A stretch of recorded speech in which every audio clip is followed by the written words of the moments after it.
Welcome back to What Arty Noobs with General Disturbance, and this is a GW E100, the Geschützwagen E100, the Tier 10 German SPG, and we're on the defending spawn of Karelia Assault, and battle is about to get underway. Now the name of the commander is ColdPeter. Oh, and he's having to deal with the traffic jam, which is quite normal for most battles.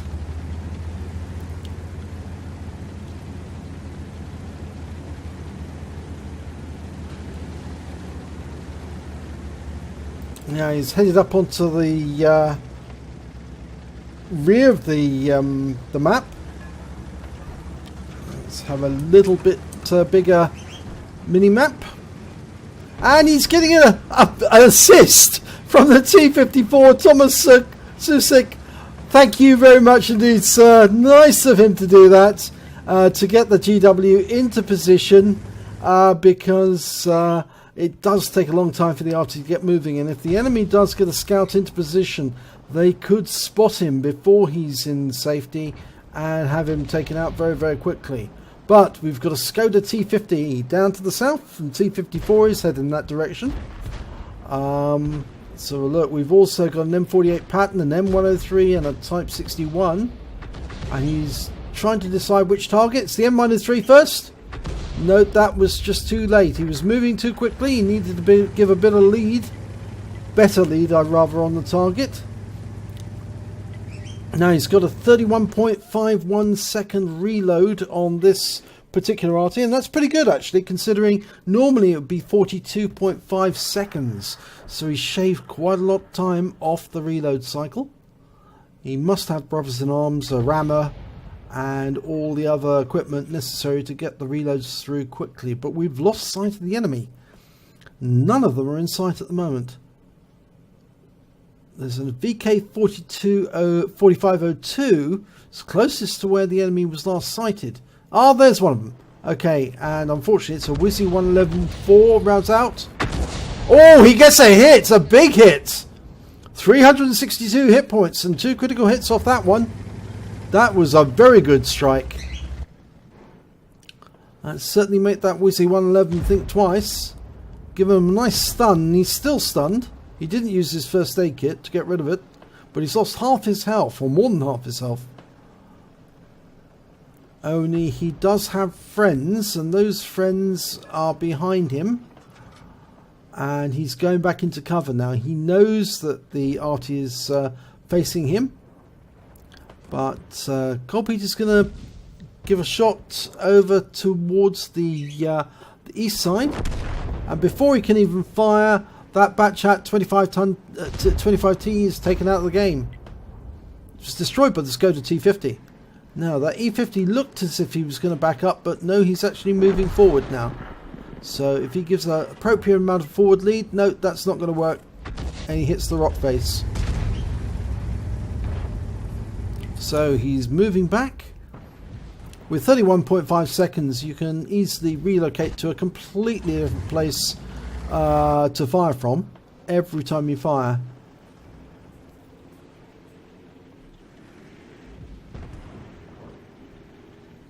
Okay, the good thing that any Arty player will do is he will study his minimap to show how the battle's going. He's going for that Grilla 15, fires straight away, gets a big hit!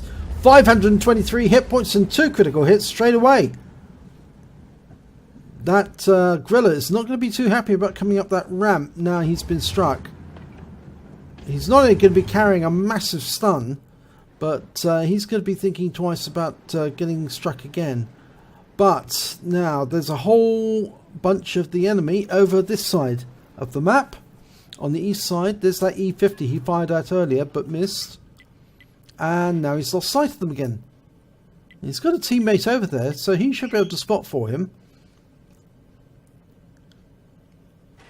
And the Wizzy 111-14 was taken out by the 4502B, who's lost half his health already.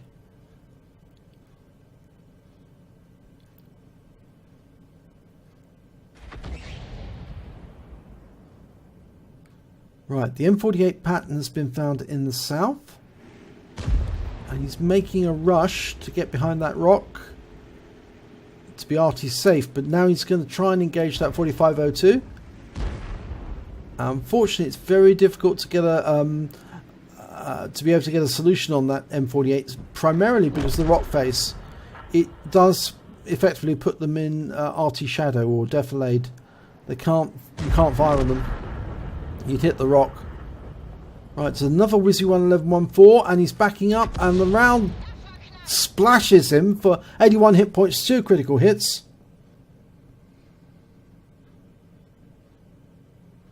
But there's no none of his team are on the northeast corner now, so he lost the teammate who was up there,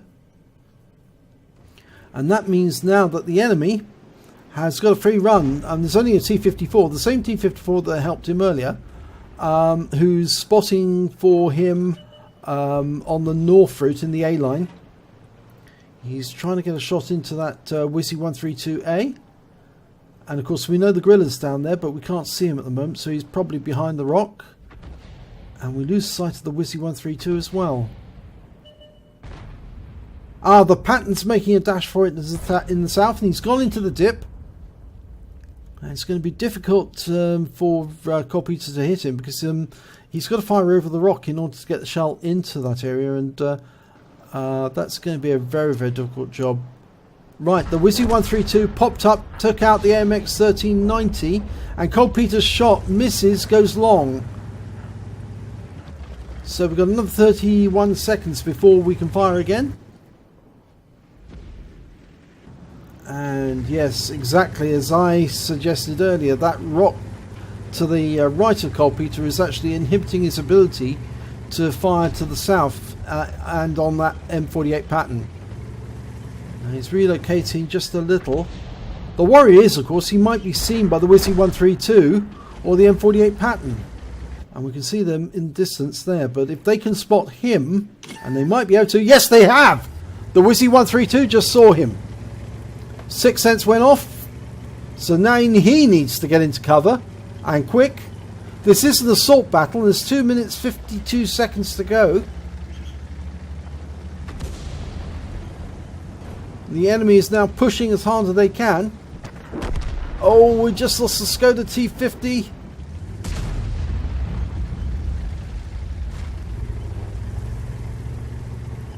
Now he's still trying to get a solution on the Wizzy 132, and the only way you can do that is by getting up to the ridge line to be able to loop the shell down into that dip area. And the problem with that, of course, is that to do that you'd expose yourself. You would be seen.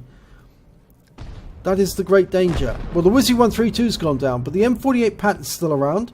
The Wizzy 111's coming in from the east on the A line, and he's up against that T54. He's now facing 2 opponents, if not 3, because the Guerrilla's there as well, but he can't be seen at the moment.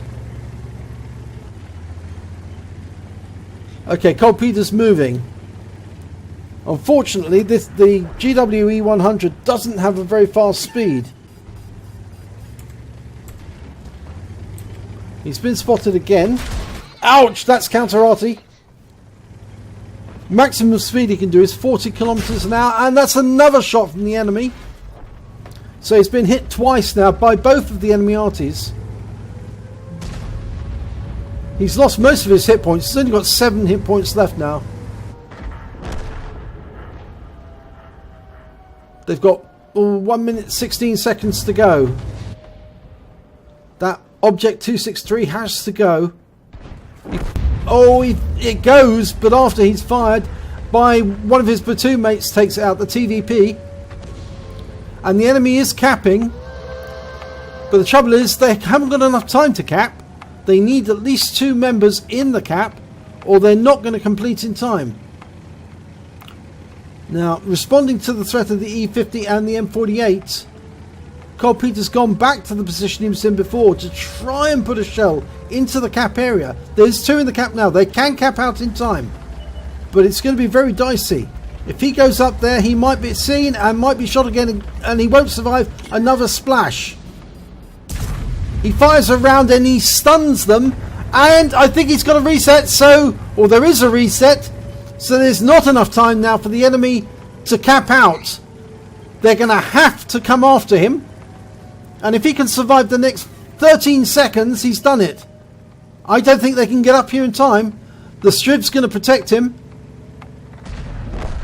The Striv is... The T110E4 just took out the Striv. But the clock's run out and he's won. Oh my god, he's just won a Kolobanov. Well, that was a pretty exciting towards the end. And yes, he did get it. He got the medal that everyone would like to get. He picked up a Kolobanov after the SDRV went down at the last few seconds to the T110E4. That effectively gifted ColdPeter a Kolobanov Medal for standing alone against at least 5 enemy and surviving. Let's have a look at the team scores. Well, he didn't get much in the way of damage. He was mid-table with 966 hit points. And when it came to kills, well, he was right at the bottom of the table when it came to kills because he didn't get any at all. And when it came to XP, well, again, in the bottom 5, he managed to get 383 base experience points. But it doesn't matter because he stood alone against 5 enemy and survived and won. They failed to cap out in time. They failed to kill all of the enemy tanks. And under the rules of an assault battle, that means that he wins. He fired 8 shots, got 2 direct hits, 2 penetration, 4 splash, damage of 966 hit points, all at more than 300 meters. He did receive hits as a result of splash damage from both of the enemy Arty, the GW E100 and the Batchat 155-58. And he damaged 4 of the enemy but didn't get any kills. And he caused 5 stuns. And he managed to get 63 defense points when he reset the cap by firing that round in, which splashed the enemy but didn't exactly damage them. On a premium account, he earned 24,900 credits. And there is a hold ups bonus in there that's missing. But after repair, ammunition resupply and consumables, he actually only had 48,255 in deficit. He actually suffered a big loss, 48,000 credit loss, but that doesn't matter. He won the battle. He received 575 XP. It was ×2 for the first victory of the day, and there's a holiday ops bonus in there as well.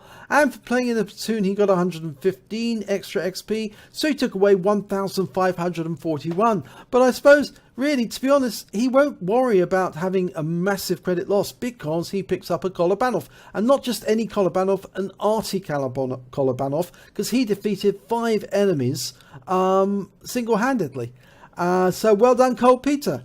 If you enjoyed this replay, please give it a like and do subscribe to our channel, and hopefully it'll be your replay we'll be featuring in our next video.